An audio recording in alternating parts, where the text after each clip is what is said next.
पूज्याय राघवेन्द्राय सत्यधर्मरताय च भजतां कल्पवृक्षाय नमतां कामधेनुवे. ವಿದ್ಯಾಧಿರಾಜ ಶ್ರೀ ರಾಜ ಎಸ್ ಗುರುರಾಜಾಚಾರ್ ಇವರ ಕಲಿಯುಗ ಕಲ್ಪತರು ಮೇರು ಕೃತಿಯ ಧ್ವನಿ ಸುರುಳಿ ಸಂಚಿಕೆ 103. ಹಿಂದಿನ ಸಂಚಿಕೆಯಲ್ಲಿ ಭಗವಂತನ ಸಂದೇಶ ಎಂಬ ಶೀರ್ಷಿಕೆ ಕುರಿತು ಕೇಳಿದಿರಿ. ಸ್ವಾಮಿಗಳವರ ದಿನಚರಿ ಎಂಬ ಶೀರ್ಷಿಕೆಯೊಂದಿಗೆ ಸಂಚಿಕೆ 103 ಇದೀಗ ನಿಮಗಾಗಿ. ಶ್ರೀಗಳವರು ಕುಂಬಾಪುರಿಗೆ ಬಂದು ನೂತನೋತ್ಸಾಹದಿಂದ ವಿದ್ಯಾಪೀಠದ ಮೇಲ್ವಿಚಾರಣೆ, ಪಾಠ ಪ್ರವಚನ, ನಿತ್ಯ ಕರ್ಮಾನುಷ್ಠಾನ, ಶ್ರೀ ಮೂಲರಾಮರ ಪೂಜಾರಾಧನೆಗಳಲ್ಲಿ ಮಗ್ನರಾದರು. ಶ್ರೀ ಗುರು ಸಾರ್ವಭೌಮರ ನಿತ್ಯ ನೈಮಿತ್ತಿಕ ಕಾರ್ಯಗಳೆಲ್ಲವೂ ಪರಮಾತ್ಮನಲ್ಲಿ ನಿಷ್ಕಾಮನೆಯಿಂದ ಮಾಡುವ ಪೂಜಾರೂಪವಾಗಿದ್ದಿತು. ಶ್ರೀ ಗುರುವರ್ಯರ ಹಿಂದಿನ ಅವತಾರಗಳಲ್ಲಿ ಭಗವಂತನ ದರ್ಶನದಿಂದ ಉಂಟಾದ ಮಹಾಪುಣ್ಯ ರಾಶಿಯು ಈ ಜನ್ಮದಲ್ಲಿಯೂ ಅವರನ್ನು ಬೆನ್ನು ಹತ್ತಿ ಬಂದಿತ್ತು. ಭಗವತ್ ಸಂಕಲ್ಪದಂತೆ ಅಲ್ಪ ಸ್ವಲ್ಪವಿದ್ದ ಪ್ರಾರಬ್ಧವನ್ನು ಇದು ಅವರ ಚರಮಾವತಾರವಾದ್ದರಿಂದ ಪೂರ್ವಾಶ್ರಮದಲ್ಲಿ ಬಡತನ ರೂಪವಾಗಿ ಅನುಭವಿಸಿ ದುಃಖ ಪ್ರಾರಬ್ಧವನ್ನು ಕಳೆದುಕೊಂಡ ಮೇಲೆ ಯುಗ ಯುಗಗಳಿಂದ ಗಳಿಸಿದ್ದ ಪುಣ್ಯರಾಶಿಯ ಫಲವನ್ನು ಅವರು ಈಗ ಅನುಭವಿಸಬೇಕಾಯಿತು. ಆ ಪುಣ್ಯರಾಶಿಯನ್ನು ಲೋಕೋದ್ಧಾರ ಕಲ್ಯಾಣಗಳಿಗಾಗಿ ಮೀಸಲಿಟ್ಟ ಆ ಮಹನೀಯರು ಸ್ವಾಶ್ರಮೋಚಿತ ಕರ್ಮಾನುಷ್ಠಾನ ದೀಕ್ಷಾಬದ್ಧರಾಗಿ ಎಲ್ಲವನ್ನೂ ಭಗವತ್ ಸೇವಾ ರೂಪವಾಗಿ ನೆರವೇರಿಸ ಹತ್ತಿದರು. ಆದ್ದರಿಂದ ಶ್ರೀ ಗುರುರಾಜರ ಆಕಾರ, ಕಾರ್ಯ, ಜ್ಞಾನ, ಅವರ ಅಮೃತಮಯ ನಾಮ ಎಲ್ಲವೂ ಅತ್ಯಂತ ಪಾವನವಾದುದೇ. ಕುಂಭಕೋಣದಲ್ಲಿ ರಾಜಿಸುವ ವಿದ್ಯಾಮಠದ ವಿಶ್ರಾಂತಿ ಗೃಹದಲ್ಲಿ ಶ್ರೀ ಗುರುರಾಜರು ಪವಡಿಸಿದ್ದಾರೆ.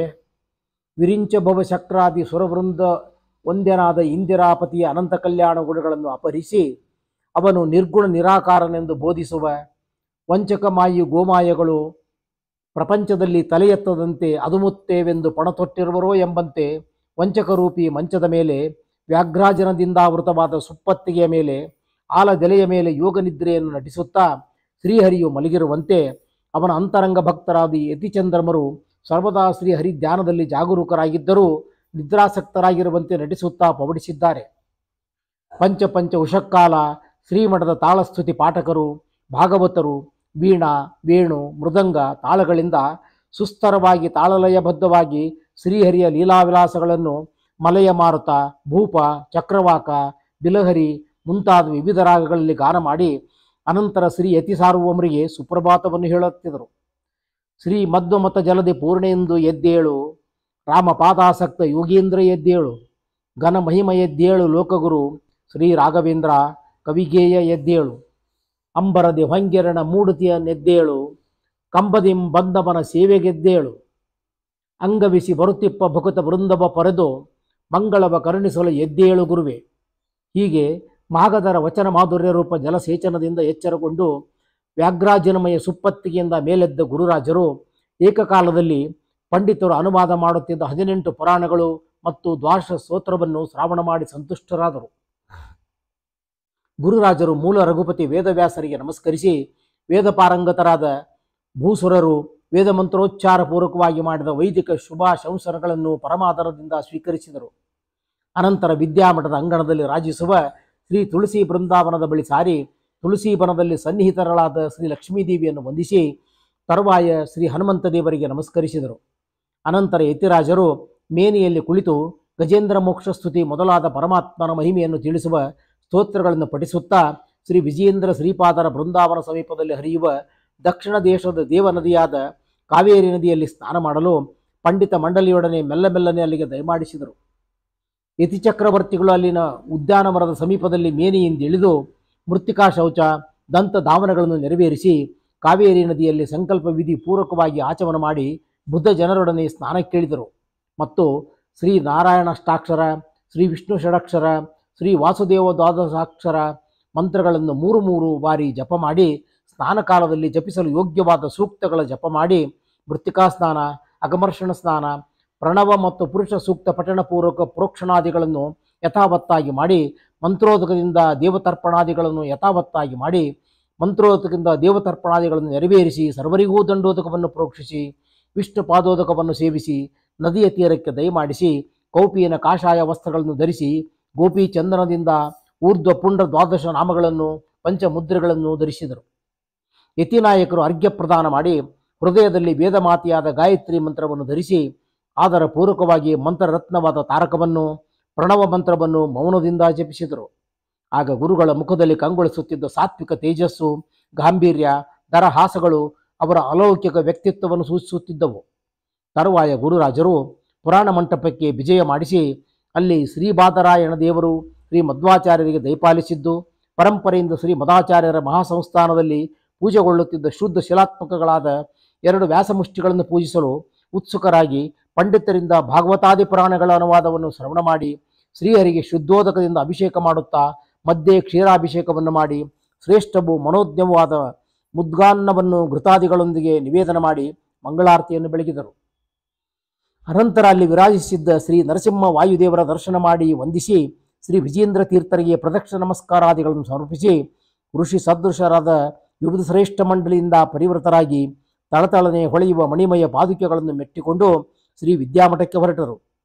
ಹೀಗೆ ಪಂಡಿತರು, ಧರ್ಮಾಭಿಮಾನಿಗಳು ವಿದ್ಯಾರ್ಥಿಗಳನ್ನು ಒಡಗೂಡಿ ದಯಮಾಡಿಸುತ್ತಿರುವಾಗ ಶ್ರೀಯವರ ಮುಂಭಾಗದಲ್ಲಿ ಶ್ರೀಮಠದ ಸೇವಕರು, ತಾಳಸ್ತುತಿ ಪಾಠಕರು, ಹರಿದಾಸರುಗಳು ಶಂಖ, ದುಂದುಬಿ, ಬೇರಿ, ಮೃದಂಗ, ಕಹಳೆಗಳಿಂದ ಮಂದ್ರೋಚ್ಛ ಧ್ವನಿಗೈಯುತ್ತಿದ್ದರು. ಆ ಮಹಾಧ್ವನಿ ಮತ್ತು ಮಡ್ಡುಕ ವಾದ್ಯ, ಧವಳವಾದ್ಯ, ಶೋಭನ ಶೃಂಗವಾದ್ಯ, ಜರ್ಜರವಾದ್ಯ, ಚಕ್ರವಾದ್ಯಗಳ ನಿನಾದದಿಂದ ದಿಗ್ಮುಖಗಳು ಶಬ್ದಾಯನಮಾನವಾಗುತ್ತಿತ್ತು. ದೇವಲೋಕದ ಕಲ್ಪವೃಕ್ಷವೇ ಮೂರ್ತಿಮತ್ತಾಗಿ ಯತಿರೂಪದಿಂದ ಪ್ರತ್ಯಕ್ಷರಾಗಿ ಧರೆಗಿಳಿದು ಬಂದಂತಿರುವ ಶ್ರೀ ರಾಘವೇಂದ್ರ ಗುರು ಸಾರ್ವಭೌಮರು ತಮ್ಮ ಒಂದೊಂದು ಹೆಜ್ಜೆಯಿಂದಲೂ ಧರೆಯನ್ನು ಪಾವನಗೊಳಿಸುತ್ತಾ ನಗರ ಪ್ರದಕ್ಷಿಣಾಕಾರವಾಗಿ ಬರುವಾಗ ಮಾರ್ಗ ಮಧ್ಯದಲ್ಲಿ ನಿಂತು ಶ್ರೀ ಕುಂಬೇಶ್ವರ ದೇವರಿಗೆ ಅಭಿವಂದಿಸಿ ಪಾದಚಾರಿಗಳಿಂದ ಜಯ ಜಯ ಘೋಷವಾಗುತ್ತಿರಲು ಸಂಭ್ರಮದಿಂದ ಶ್ರೀ ವಿದ್ಯಾಮಠವನ್ನು ಪ್ರವೇಶಿಸಿದರು. ಶ್ರೀಮಠದ ಸಭಾಂಗಣದಲ್ಲಿ ಭದ್ರಾಸನ ಮಂಡಿತರಾಗಿ ಗುರುರಾಜರು ಶಾಂತಿಪಾಠ ಪುರಸ್ಸರವಾಗಿ ಪಂಡಿತ ಶಿಷ್ಯ ಮಂಡಲಿಗೆ ಮಂಗಳಕರವಾದ ಶ್ರೀ ಮದಾಚಾರ್ಯರ ಸೂತ್ರಭಾಷ್ಯವನ್ನು ತತ್ವಪ್ರಕಾಶಕ ಮತ್ತು ತಾವು ರಚಿಸಿದ ಭಾವದೀಪಗಳೊಡನೆ ಗಂಭೀರ ಶೈಲಿಯಿಂದ ಪ್ರವಚನ ಮಾಡಿಸಲು ಪ್ರಾರಂಭಿಸಿದರು. ಪರಬ್ರಹ್ಮನು ಅನಂತ ಕಲ್ಯಾಣ ಗುಣಪೂರ್ಣನು, ಚಿಂತಾ ಸಂತಾಪ ಮುಂತಾದ ದೋಷಗಳಿಂದ ದೂರನು, ಈಕ್ಷಣೀಯನು ಮತ್ತು ಮಕ್ತಪ್ರಾಪ್ಯನು. ಈ ಪ್ರಮೇಯಗಳನ್ನು ಶ್ರೀ ಭಗವತ್ಪಾದರು ಸೂತ್ರಭಾಷ್ಯದಲ್ಲಿ ಕ್ರಮವಾಗಿ ಓಂ ಮತಾತೋ ಬ್ರಹ್ಮಜಿಜ್ಞಾಸ ಜನ್ಮಾದ್ಯಸ್ಯ ಯತಃ ಶಾಸ್ತ್ರಯೋನಿತ್ವಾತ್ ತತ್ವಸಮನ್ವಯಾತ್ ಈಕ್ಷತೆಯರ್ನಾ ಶಬ್ದಂ ಓಂ ಎಂಬ ಪಂಚಾಧಿಕರಣಗಳಲ್ಲಿ ಪರಬ್ರಹ್ಮ ಲಕ್ಷಣ ಮುಂತಾದ್ದನ್ನು ಅಪ್ಪಣೆ ಕೊಡಿಸಿದ್ದಾರೆ ಎಂದು ಗುರುರಾಜರು ಹೇಳುತ್ತಿರಲು ಆ ವಿಷಯದಲ್ಲಿ ಓರ್ವ ಪಂಡಿತನು ಹೀಗೆ ಶಂಕಿಸಿದನು. ಯದ್ವಾಚಾನಾಭಿದಿತಂ ಇತ್ಯಾದಿ ಪ್ರಮಾಣಗಳಿಂದ ನಿತ್ಯವಾದ ವೇದಗಳಿಗೆ ಗೋಚರನಾದ ಪರಬ್ರಹ್ಮನ ವಿಚಾರವನ್ನು ವಾಗೇಂದ್ರಿಯದಿಂದ ಸಂಸ್ಕೃತೇತರ ಶಬ್ದಗಳ ಉಚ್ಚಾರಣೆಯ ಮೂಲಕ ಹೇಳುವುದಕ್ಕೆ ಸರ್ವತಾ ಬರುವುದಿಲ್ಲ. ಇದರಿಂದ ಶಾಸ್ತ್ರಕ್ಕೆ ವಿಷಯವಿದೆ ಎಂಬ ಹೇಳಿಕೆಯೂ ಉಕ್ತವಲ್ಲ. ಏಕೆಂದರೆ ವಾಗೇಂದ್ರಿಯದಿಂದ ಉಚ್ಚರಿಸುವ ನಾಮಧೇಯವು ಜಡವೆನಿಸುವುದು. ಆದುದರಿಂದ ಬ್ರಹ್ಮನನ್ನು ಪ್ರತಿಪಾದಿಸುತ್ತಿರುವಂತೆ ತೋರುವ ಶಬ್ದಗಳು ಜಡವಾದುದರಿಂದ ಮಿಥ್ಯಾ ಎನಿಸುತ್ತವೆ. ವಸ್ತುತಃ ಶಬ್ದಗಳು ಬ್ರಹ್ಮ ಪ್ರತಿಪಾದಕವಾಗಲಾರವು. ವೇದೇತರ ಶಬ್ದಗಳಿಂದ ಪ್ರತಿಪಾದ್ಯವಲ್ಲವಾದ್ದರಿಂದ ನಿಮ್ಮ ಅಭಿಪ್ರಾಯವು ಪ್ರಯೋಜನರಹಿತವಾದದ್ದು. ಇನ್ನು ಬ್ರಹ್ಮನ ಹೆಸರಿನಿಂದ ನಿಮ್ಮ ಅಭಿಪ್ರಾಯವು ಪ್ರಯೋಜನರಹಿತವಾದದ್ದು. ಇನ್ನು ಬ್ರಹ್ಮನ ಹೆಸರಿನಿಂದ ತೋರುತ್ತಿರುವ ಶಬ್ದಗಳು ಸಹ ಬ್ರಹ್ಮ ಪ್ರತಿಪಾದಕವಾಗಲಾರವು. ಆದುದರಿಂದ ಆದಿಯಲ್ಲಿ ಬ್ರಹ್ಮ ಸದ್ಗುಣಂ ಅಂದರೆ ಪರಬ್ರಹ್ಮನ ಅನಂತ ಕಲ್ಯಾಣ ಗುಣಪೂರ್ಣನು ಎಂದು ಮುಂತಾಗಿ ಸಮರ್ಥಿಸಿದ ನಿಮ್ಮ ಸಿದ್ಧಾಂತವು ಪ್ರಯೋಜನರಹಿತವಾದದ್ದು.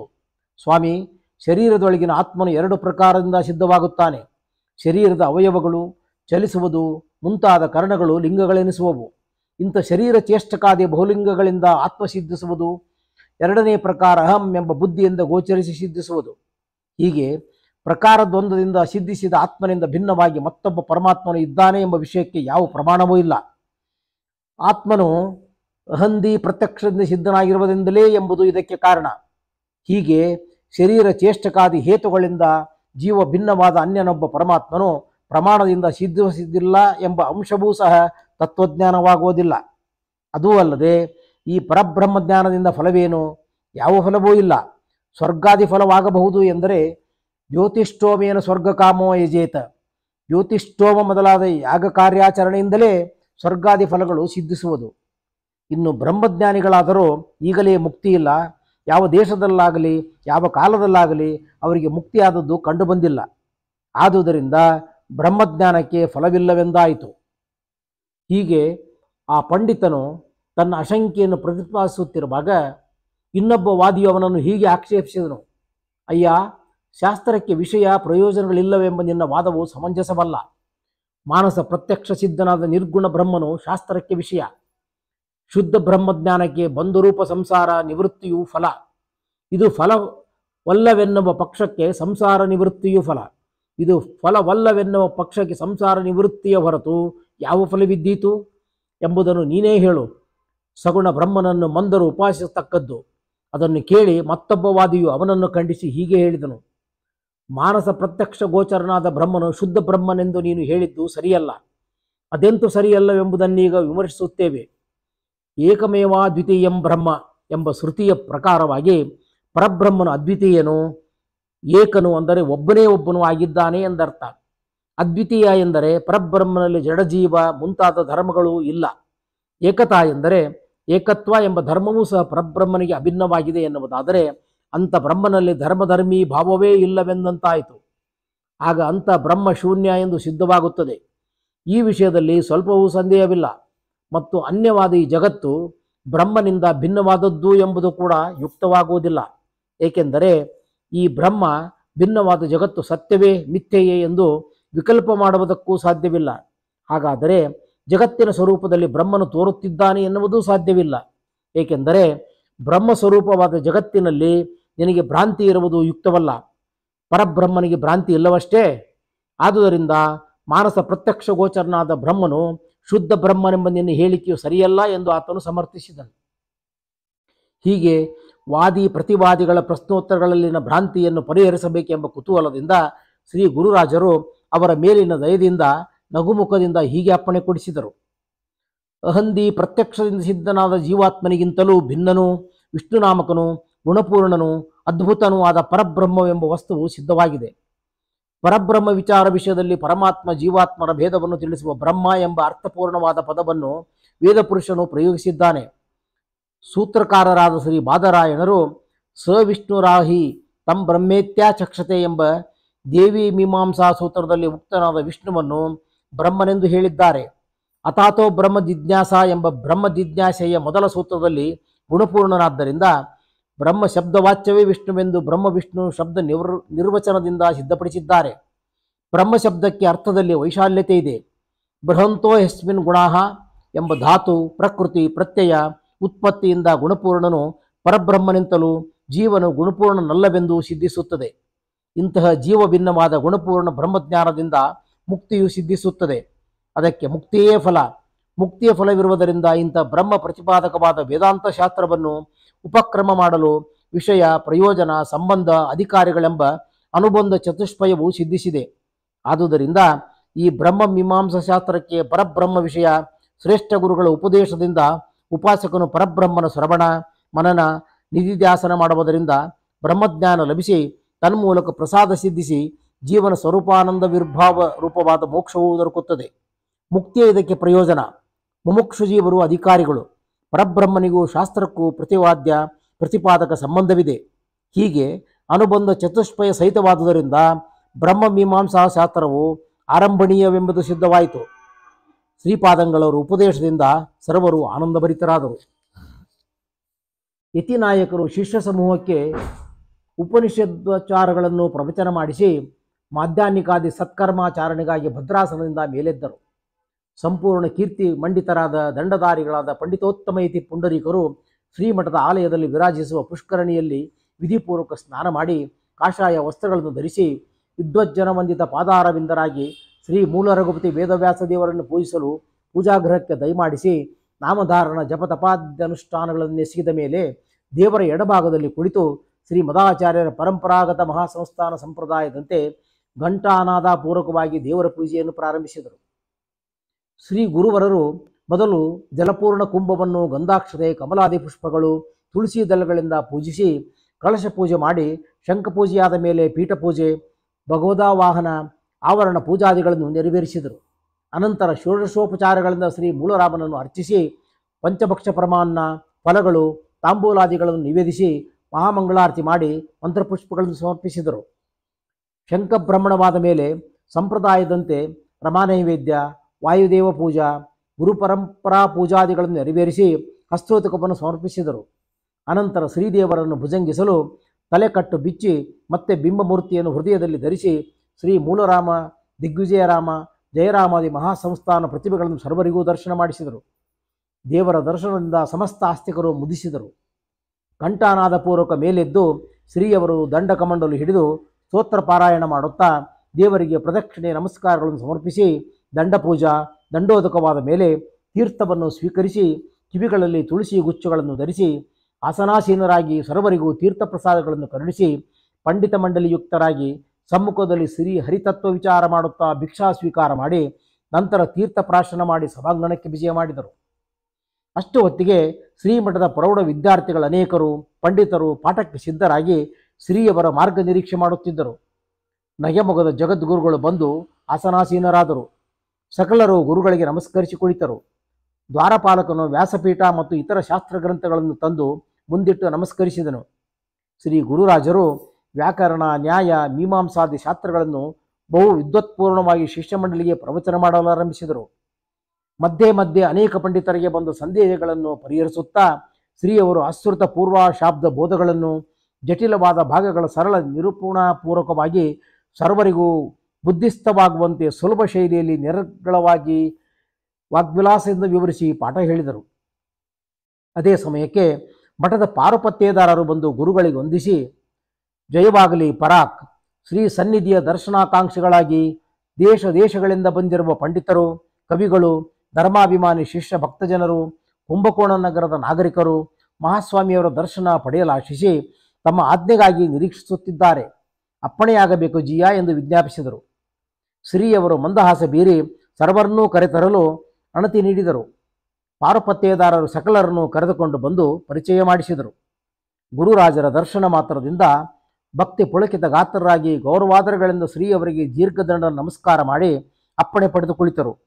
ಶ್ರೀಯವರು ನಗುಮುಖದಿಂದ ಪ್ರತಿಯೊಬ್ಬರ ಕುಶಲ ಪ್ರಶ್ನೆ ಮಾಡಿದ ಮೇಲೆ ಯತಿರಾಜರು ಲೌಕಿಕ ವಿಚಾರಗಳಿಗಾಗಿ ಬಂದ ಧರ್ಮಾಭಿಮಾನಿಗಳು, ನಾಗರಿಕರು, ವೈದಿಕ ಲೌಕಿಕ ಸುಜನರಿಗೆ ಅಲೌಕಿಕನಾದ ಭಗವಂತನ ಅಗಾಧ ಮಹಿಮೆಗಳನ್ನು ಉಪದೇಶಿಸುತ್ತಾ ವೇದಶಾಸ್ತ್ರ ವಿಚಾರೇಣ ಪ್ರೀಣಯನ್ ಪುರುಷೋತ್ತಮಂ ಎಂಬಂತೆ ಲೌಕಿಕಕ್ಕಾಗಿ ಅನಿವಾರ್ಯವಾಗಿ ಮೀಸಲಾದ ಅತ್ಯಲ್ಪ ಕಾಲವನ್ನು ಆಧ್ಯಾತ್ಮಿಕವನ್ನಾಗಿಸಿ ಅಲೌಕಿಕ ತೇಜಸ್ಸಿನಿಂದ ಕಂಗೊಳಿಸುತ್ತಾ ಸರ್ವರನ್ನೂ ಸಂತೋಷಪಡಿಸುತ್ತಾ ಸತ್ಕಾಲಕ್ಷೇಪದಲ್ಲಿ ನಿರತರಾಗಿರುವಾಗ ಸಾಯಂಕಾಲವಾಯಿತು. ಗುರುರಾಜರು ಸಾಯಂ ದೀಪಾರಾಧನೆಗೆ ಮೇಲೆದ್ದು ಶ್ರೀಮಠದ ಅಂಗಳದಲ್ಲಿ ವಿರಾಜಿಸುವ ಪವಿತ್ರ ತಟಾಕದಲ್ಲಿ ಸ್ನಾನ ಮಾಡಿ ಕಾಷಾಯಂಬರ ದ್ವಯ ಕೌಪಿನ ಧಾರಿಗಳಾಗಿ ದೇವಗ್ರಹಕ್ಕೆ ಬಂದು ಗಂಧಾಕ್ಷತೆಗಳನ್ನು ಧರಿಸಿ ಸಾಯಂಕಾಲಿನ ಅನೇಕರತರಾಗಿ ಗಾಯತ್ರಿಯನ್ನು ಜಪಿಸಿ ಪ್ರಣವಾದಿ ಮಂತ್ರ ಜಪ ಮಾಡಿ ದೇವತಾ ಸಾರ್ವಭೌಮನಾದ ಶ್ರೀ ಮೂಲ ರಘುಪತಿ ವೇದವ್ಯಾಸರಿಗೆ ಸಾಯಂ ದೀಪಾರಾಧನೆಯನ್ನು ನೆರವೇರಿಸಿ ಮಂಗಳಾರತಿಯನ್ನು ಬೆಳಗಿ ಮಂತ್ರಪುಷ್ಪವನ್ನು ಸಮರ್ಪಿಸಿ ದರ ನಿಮಿಲಿತಾರ್ಧನಯರಾಗಿ ಶ್ರೀ ಮೂಲ ರಘುನಂದನನ್ನು ಭಕ್ತಿಯಿಂದ ಸ್ತುತಿಸುತ್ತಿದ್ದರು. ಹೀಗೆ ಮತ್ಸ್ಯಕೂರ್ಮಾದ್ಯನೇಕ ಅವತಾರಗಳನ್ನೆತ್ತಿ ದುಷ್ಟ ಶಿಕ್ಷಣ ಶಿಷ್ಟ ರಕ್ಷಣಾ ಮಾಡಿದ ಕಮಲವದನನಾದ ರಘುಕುಲಾವತಂಸನಾದ ಶ್ರೀ ಮೂಲರಾಮಚಂದ್ರ ದೇವ ನನ್ನ ಪಾಪವನ್ನು ಸಮೂಲವಾಗಿ ನಾಶಪಡಿಸಿ ನನ್ನ ನಮಸ್ಕಾರಗಳನ್ನು ಸ್ವೀಕರಿಸು ಪ್ರಭು ಇಂತು ವಿನಯಪೂರ್ವಕವಾಗಿ ಮೂಲರಾಮಚಂದ್ರ ದೇವರನ್ನು ಭಕ್ತಿಯಿಂದ ಸ್ತುತಿಸುತ್ತಿದ್ದ ಶ್ರೀ ಗುರು ಸಾರ್ವಭೌಮರು ಅನಂತರ ಕಣ್ತೆರೆದರು. ಶ್ರೀ ಗುರುರಾಜರ ವದನ ಮಂಟಪದಲ್ಲಿ ಕಾವ್ಯ ಸರಸ್ವತಿ ಮೈಮರೆತು ನಾಟ್ಯವಾಡುತ್ತಿರುವಾಗ ಕಾವ್ಯ ಕಾಮಿನಿಯ ತುರುಬಿನಿಂದ ಕಳಚಿ ಬಿದ್ದ 14 ಕುಸುಮಗಳಂತಿರುವ ಶ್ರೀ ದಶಾವತಾರಿ ಮೂಲ ರಾಮಸ್ತವನ ರೂಪ ಕಾವ್ಯ ಕುಸುಮಗಳ ಸೌರಭವನ್ನು ಅಗ್ರಾಣಿಸಿ ಭಕ್ತಿ ಅತಿಶಯದಿಂದ ಆನಂದಾಶ್ರವನ್ನು ಸುರಿಸುತ್ತಾ ರೋಮಾಂಚಿತರಾಗಿ ಇಹಲೋಕ ವ್ಯಾಪಾರವನ್ನೇ ಮರೆತು ಭಕ್ತಾನೀಕವು ಭಾವ ಸಾಮ್ರಾಜ್ಯದಲ್ಲಿ ವಿಹರಿಸಿತು. ಅನಂತರ ಶ್ರೀ ಸ್ವಾಮಿಗಳವರು ಪೂಜಾಪೀಠದಿಂದ ಮೇಲೆದ್ದು ದೇವರಿಗೆ ಪ್ರದಕ್ಷಿಣೆ ನಮಸ್ಕಾರಗಳನ್ನು ನೆರವೇರಿಸಿ ಪ್ರಾರ್ಥಿಸುತ್ತಿರುವಾಗ ಶ್ರೀಮಠದ ಧರ್ಮಾಧಿಕಾರಿಗಳು ಸಭೆಗೆ ಚಿತ್ತೈಸಬೇಕೆಂದು ಗುರುವರನ್ನು ಪ್ರಾರ್ಥಿಸಿದರು. ಕೃಪಾಪಾರಾವರರಾದ ಗುರುರಾಜರು ಸತ್ಪಥವನ್ನು ಧವಳಗೊಳಿಸುತ್ತಾ ಉದಯಿಸಿದ ಕೈರವ ಬಂಧುವಾದ ಚಂದ್ರನು ಉದಯಾಚಲವನ್ನು ಪ್ರವೇಶಿಸುವಂತೆ ವಿದ್ವತ್ ಸಭೆಯನ್ನು ಪ್ರವೇಶಿಸಿದರು. ಪರಮಹಂಸ ನಾಯಕರು ಸಭೆಯಲ್ಲಿರುವ ಉನ್ನತ ಚಂದ್ರಶಿಲಾ ನಿರ್ಮಿತ ವೇದಿಕೆಯ ಮೇಲೆ ಸುವರ್ಣ ಮಣಿಮಯ ದಿಗ್ವಿಜಯ ವಿದ್ಯೆ ಸಿಂಹಾಸನದಲ್ಲಿ ಪದ್ಮಾಸನ ಮಂಡಿತರಾಗಿ ಕುಳಿತರು. ಸಿಂಹಾಸನಾಲಂಕೃತರಾದ ಗುರುವರರ ಶಿರೋಭಾಗದಲ್ಲಿ ಸಾರ್ವಭೌಮತ್ವ ದ್ಯೋತಕವಾದ ಶ್ವೇತಚಿತ್ರವು ತಳತಳಿಸುತ್ತಿದೆ. ಎಡ ಬಲ ಪಾರ್ಶ್ವಗಳಲ್ಲಿ ಪಂಡಿತ ಶಿಷ್ಯರು ಬಂಗಾರದ ಹಿಡಿಕೆಯುಳ್ಳ ಶುಭ್ರವಾದ ಚಾಮರಗಳನ್ನು ಬೀಸುತ್ತಿದ್ದಾರೆ. ಸಭೆಯ ಉನ್ನತವಾದ ಗವಾಕ್ಷಗಳಿಂದ ಚಂದ್ರಿಕೆಯ ಬೆಳಕು ಸಿಂಹಾಸನದ ಮೇಲೆ ಬೀಳುತ್ತಿದೆ. ಆ ಭವ್ಯ ದೃಶ್ಯವನ್ನು ನೋಡಿದರೆ ಆಕಾಶಗಂಗೆಯಲ್ಲಿ ವಿಹರಿಸುವ ಹಂಸ ಪಕ್ಷಿಗಳು ಗಂಗಾ ಪ್ರವಾಹದೊಡನೆ ಧರೆಗಿಳಿದು ಬಂದು ಉನ್ನತ ವಾತಾಯನಗಳಿಂದ ಒಳನುಗ್ಗಿ ಶ್ವೇತಛತ್ರ ಚಾಮರಗಳ ರೂಪ ತಾಳಿ ಬಹುದೂರದಿಂದ ಬಂದ ಪ್ರಯಾಣ ಶ್ರಮದಿಂದ ಮೆಲ್ಲನೆ ಚಲಿಸುತ್ತಿವೆಯೋ ಎಂಬಂತೆ ಕಾಣುತ್ತಿದೆ. ಮೌಕ್ತಿಕಮಣಿಯ ಸಿಂಹಾಸನದಲ್ಲಿ ಯೋಗೇಶ್ವರರಾದ ಶ್ರೀ ಗುರುದೇವರು ಮಂಡಿಸಿದ್ದಾರೆ. ಮುಕ್ತಾಮಣಿ ವಿಭೂಷಿತ ಸಿಂಹಾಸನವನ್ನು ನೋಡಿದರೆ ವೇಮಲಂಗನ ಗರ್ವದಿಂದ ಸ್ವರ್ಗಕ್ಕೆ ತೆರಳುತ್ತಿದ್ದ ನಕ್ಷತ್ರಗಳ ಮಾರ್ಗವು ಆಕಾಶ ಮಾರ್ಗದಲ್ಲಿ ಗುಂಪು ಗುಂಪಾಗಿ ಸ್ವರ್ಗಕ್ಕೆ ಹೋಗಲಾಗದೆ ಉಪಾಯಗಾಣದೆ ಯೋಗಿಗಳಿಗೆ ಪ್ರಭುಗಳಾದ ಸರ್ವ ಪ್ರತಿಬಂಧನಿಮಾರಕರಾದ ಅಪ್ರತಿಹತ ಗಮನವುಳ್ಳ ಶ್ರೀ ಗುರುರಾಜರ ಸಿಂಹಾಸನವನ್ನು ಸೇರಿ ಆಶ್ರಯ ಪಡೆದು ಸುಲಭವಾಗಿ ವೇಮಲಂಘನ ಮಾಡಿ ಸ್ವರ್ಗವನ್ನು ಸೇರಬಹುದೆಂದು ಮೌಕ್ತಿಕಮಣಿ ರೂಪತಾಳಿ ನಕ್ಷತ್ರಗಳು ಸಿಂಹಾಸನದಲ್ಲಿ ಮಿನುಗುತ್ತಿರುವಂತೆ ಕಾಣುತ್ತಿದೆ. ಶ್ರೀ ಗುರುರಾಜರು ಚಂದ್ರಕಾಂತ ಶಿಲಾ ನಿರ್ಮಿತ ವೇದಿಕೆಯ ಮೇಲೆ ಮಣಿಮಯ ಮೌಕ್ತಿಕ ಸಿಂಹಾಸನದಲ್ಲಿ ಪಾಟಲಾರಂಬರಧಾರಿಗಳಾಗಿ ಕುಳಿತಿರುವ ಪರಿಯನ್ನು ನೋಡಿದರೆ ಸಮುದ್ರ ಮಧ್ಯದಲ್ಲಿ ಶೇಷ ಪರ್ಯಂಕದಲ್ಲಿ ಪೀತಾಂಬರಧಾರಿಯಾಗಿ ರಾರಾಜಿಸುವ ನಾರಾಯಣನಂತೆ ಶ್ರೀ ರಾಘವೇಂದ್ರ ಪರಮಾತ್ಮರು ಶೋಭಿಸುವಂತೆ ಕಾಣಿಸುತ್ತಿದೆ. ಅನಂತರ ದಿವ್ಯ ಸಭೆಯಲ್ಲಿ ವಿದ್ವಜ್ಜನರು ಶ್ರೀಪಾದಂಗಳವರನ್ನು ಇನ್ನೊಬ್ಬ ಇಂದ್ರನೆಂದು ವೇದಾಂತಗಳಿಂದ ಉಪಾಸಿಸಿದರು. ಪಂಡಿತರು ಶ್ರೀಗಳವರ ಮಹಿಮಾತೀಶಗಳನ್ನು ಬಂಡಿಸಿ ಉಪನ್ಯಾಸ ಮಾಡಿದರು.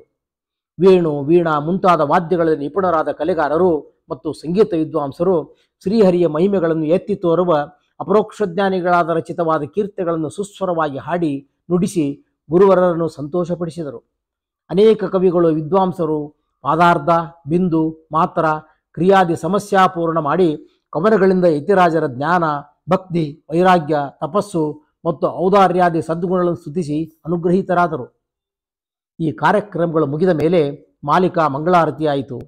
ಶ್ರೀ ಗುರುರಾಜರು ಮಂತ್ರಾಕ್ಷತೆಯನ್ನು ಅಭಿಮಂತ್ರಿಸಿ ಪಾವನವಾದ ಆ ಮಂತ್ರಾಕ್ಷತೆಯನ್ನು ಶಿರಸ್ಸಿನಲ್ಲಿ ಧರಿಸಿ ಅನಂತರ ಲೌಕಿಕ ವೈದಿಕ ವಿದ್ವಜ್ಜನರು ಸುಮಂಗಲಿಯರಿಗೆ ಅನುಗ್ರಹಪೂರ್ವಕವಾಗಿ ಫಲ ಮಂತ್ರಾಕ್ಷತೆಗಳನ್ನು ದಯಪಾಲಿಸಿ ಆಶೀರ್ವಾದ ರೂಪ ಮಂಗಳಕರ ದೃಷ್ಟಿಯಿಂದ ಎಲ್ಲರನ್ನೂ ಧನ್ಯರನ್ನಾಗಿಸಿದರು. ಹೀಗೆ ಶ್ರೀಗಳವರ ದಿನಚರಿಯು ಭಗವತ್ ಸೇವಾ, ಪಾಠ ಪ್ರವಚನ, ತತ್ವ, ಧರ್ಮೋಪದೇಶ, ಶಿಷ್ಯಭಕ್ತ ಜನೋದ್ಧಾರ, ವಿದ್ವತ್ ಪೋಷಣ, ಸಂತೋಷಣಾದಿಗಳಿಂದ ಮಂಗಳಕರವಾಗಿ ನೆರವೇರುತ್ತಿತ್ತು. ಶ್ರೀ ಗುರುರಾಜರ ಈ ಒಂದು ದಿನದ ದಿನಚರಿಯನ್ನು ಭಕ್ತಿಯಿಂದ ಪಠಣ ಮಾಡಿದ ಸಜ್ಜನರು ಪಾಪರಹಿತವಾಗಿ ನಿಖಿಲ ವಾಂಛಿತಾರ್ಥ ಮಂಗಳಗಳನ್ನು ಪಡೆಯುವರು. ಇಲ್ಲಿಗೆ ಸಂಚಿಕೆ 103 ಮುಕ್ತಾಯ. ವೇದ ಭಾಷ್ಯ ರಚನೆ ಎಂಬ ಶೀರ್ಷಿಕೆಯೊಂದಿಗೆ ಮುಂದಿನ ಸಂಚಿಕೆ ಆರಂಭ. ಶ್ರೀಕೃಷ್ಣಾರ್ಪಣಮಸ್ತು.